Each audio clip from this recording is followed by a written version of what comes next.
I'm Dr. James Hilder. I'm the Senior Technical Team Manager at the Institute for Safe Autonomy, which is a new research institute at the University of Cork.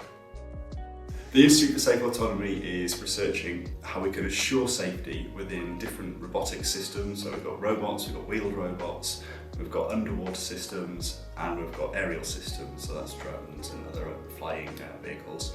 And we look at ways in which they can communicate safely, in which they can be operated safely, and how we can assure that they're safe so they're not going to pose risk to humans and other operators and robots.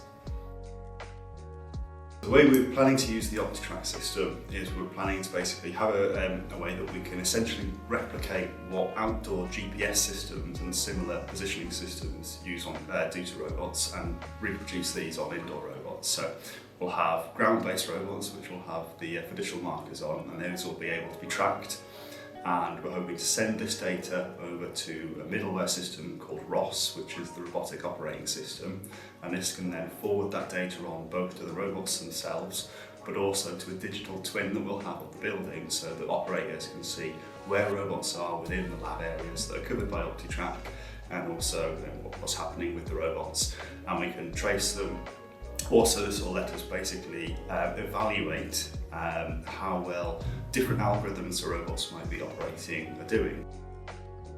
It was a pleasure from start to finish working with Task 3D.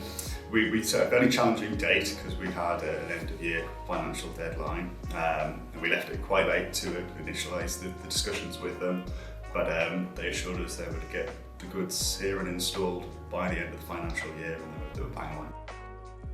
Yeah, we're really excited to use the OptiTrack system, and we're looking forward to see where it takes us with our research.